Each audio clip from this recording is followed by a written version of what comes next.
Hey, this is Elizabeth with Mad for Macrame. In today's video, I'm going to show you how to turn your basket into an actual canister with a lid that stays nice and secure. It won't come off, even if you shake it or turn it upside down. So on my shop, I'm offering a 6-inch wooden base to create your basket. This 6-inch ring that actually attaches to the top of your basket, and then your lid. I have different designs on the lids, and they do come with this little wooden knob too. First, go ahead and make a basket using the 6-inch base. You can use regular waistcoat stitches, you can do the goose feet pattern, or you can use this diagonal waistcoat, whatever you like, until you get to the height that you're looking for. To attach this ring to the top of your basket, I like to use a 9mm hook on all of my crochet baskets, but that's a little bit tight in these holes here. So I recommend using a 7 or an 8mm to attach the cord to any of my wooden bases or these wooden rings. So I'm going to use a 7mm hook. I've completed a few rounds of goose feet stitches, and I want this basket to be a little bit shorter than my original. So I'm ready to attach the ring. You want to go ahead and join your round. So I use the invisible join. I'm going to pull my loop out and go ahead and pull that under that first stitch just like normal.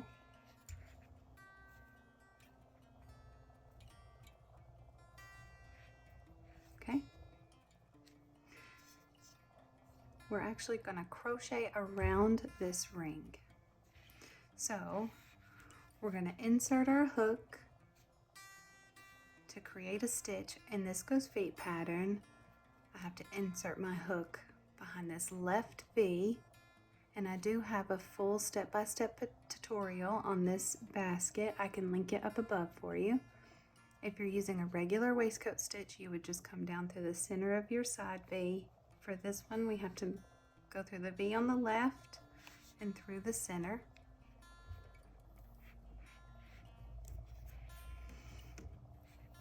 We're going to pull up a loop,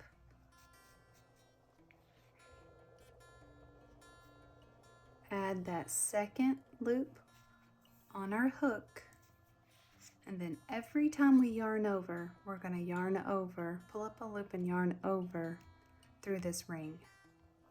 So I'm just going to start with any hole, yarn over, go through the ring, and this is a little tricky on your first couple stitches, and through my join.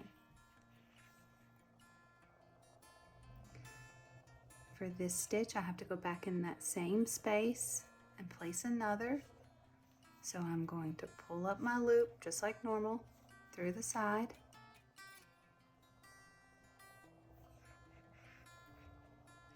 Then before I yarn over and pull through, I'm actually going to insert my hook in the hole, then yarn over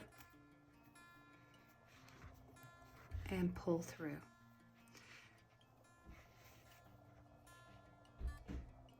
So you're not crocheting around this whole wooden piece, you're just going through the hole. And the tricky part is holding your cord. So I like to pull some loose and then hold it in the center. So again, I'm going to start my next stitch. And I have to remember I'm using a smaller hook, so I want my tension loose. So I'm going to pull up a loop. And then before I yarn over, you're going to insert your hook in the wooden piece, yarn over, oops, and then pull through. So you pull through the wood and through the stitch. So pull up a loop,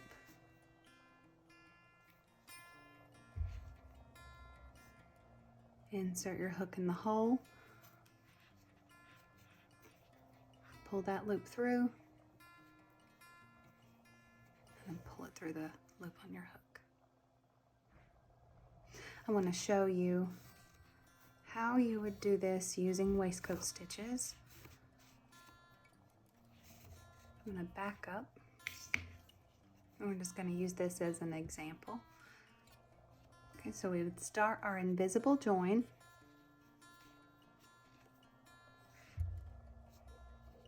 and then we would insert our hook and pull up a loop,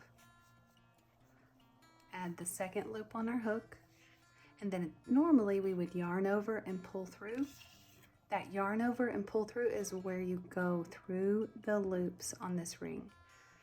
So it goes like this, and you would yarn, go through the hole and yarn over, pull it through that hole, and then through the stitch. And if it was a regular waistcoat, you would go into your next V and pull up a loop,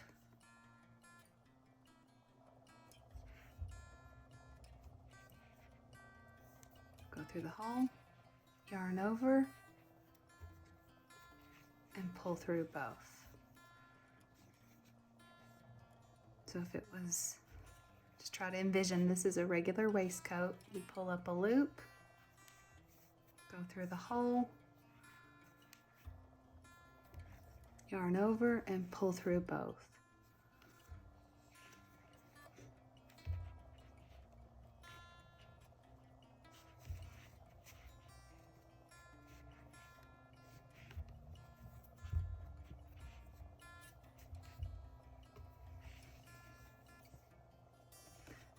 And that would make those V's for the waistcoat stitch. I know this doesn't look correct, but that gives you an idea. That will give you the waistcoat stitches around that top ring. I'm going to go back and I'm going to continue with my goose feet.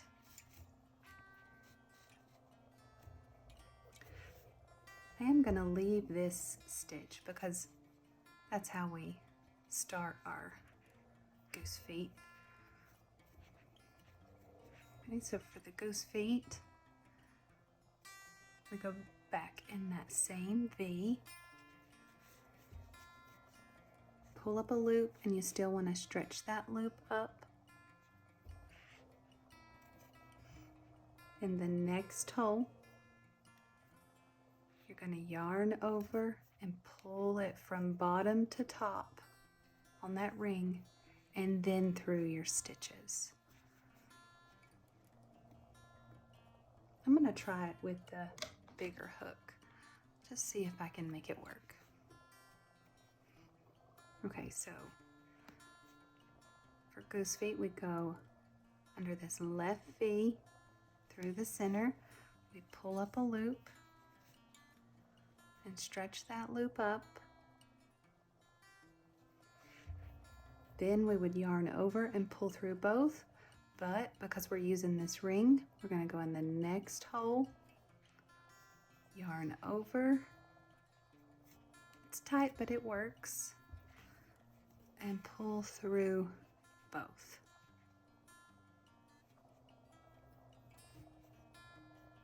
Back in that same space.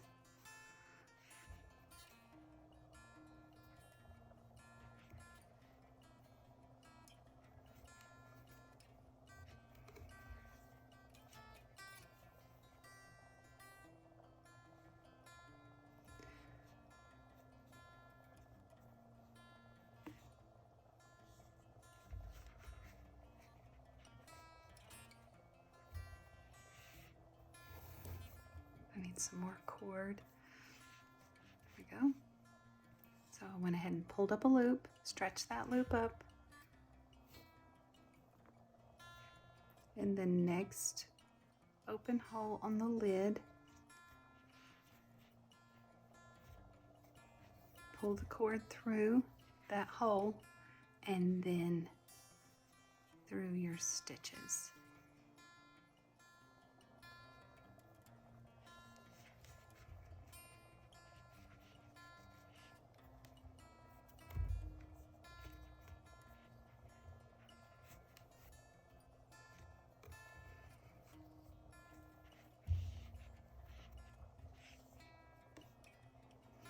And see how those go around the ring.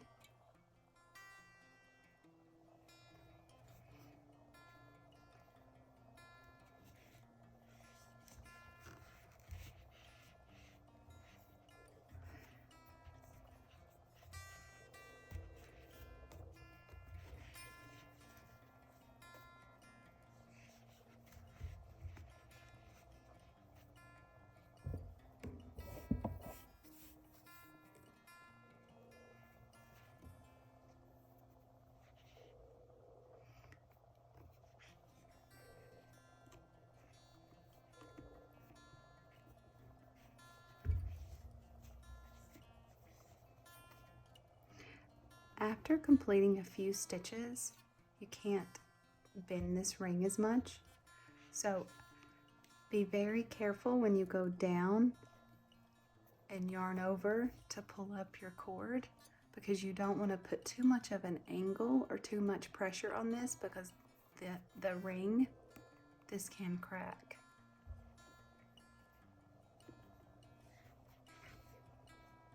That's my concern with using the same size hook. So if you do go down in size, just watch your tension or be very careful when you insert your hook through the ring. I'm going to continue working my goose feet stitches around this basket to attach the lid, and I will meet you back and show you how we hide the holes on the top. Okay, I finished my last stitch on that round,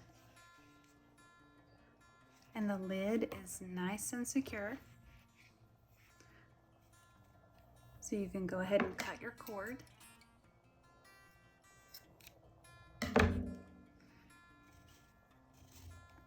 And pull it through. You want to make an invisible close here. I'm going to use a tapestry needle to close this top.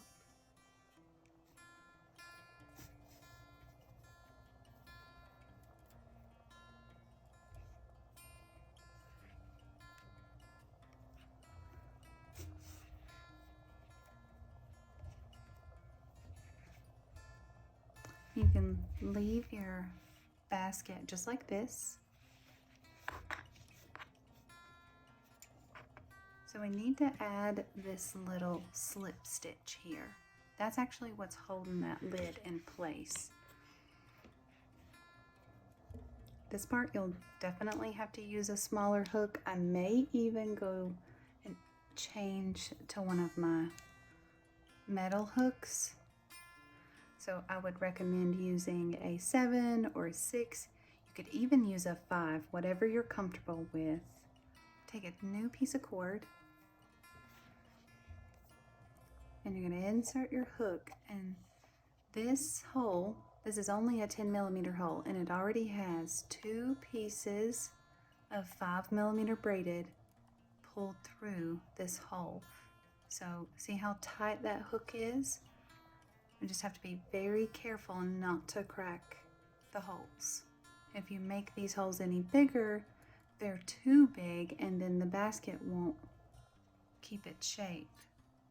So add that loop on your hook and just pull it gently through. I kind of hold the tail down with my middle finger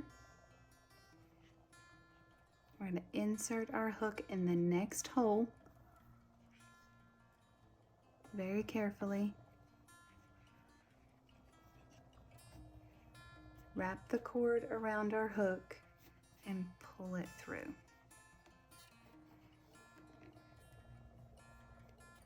And try to pull it straight through the hole so it's not at an angle.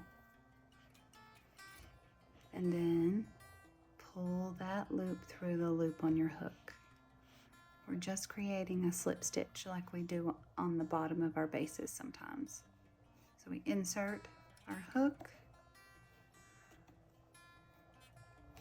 pull that cord through the hole, and then through the loop on our hook.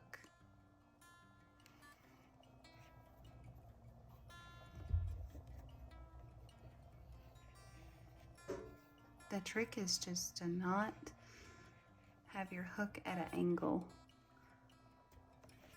There we go.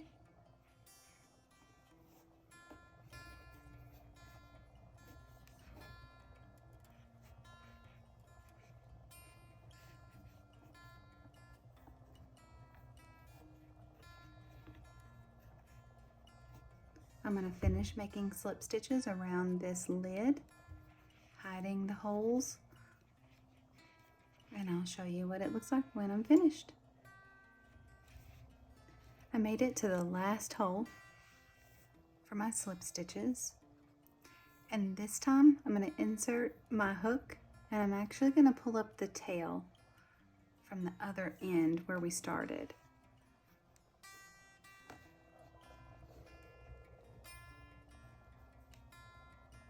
So I'm going to pull that tail through the one on my hook and pull it all the way through.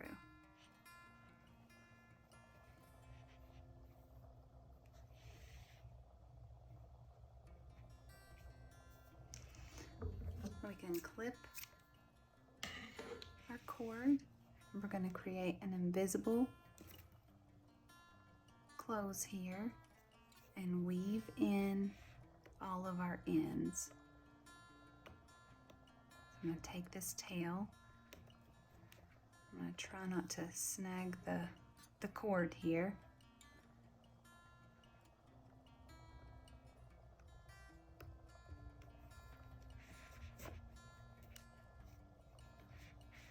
And I'm going to take it through the center of the last stitch we created and down through the hole. And just wiggle gently. You don't want to crack your base, especially at the very end.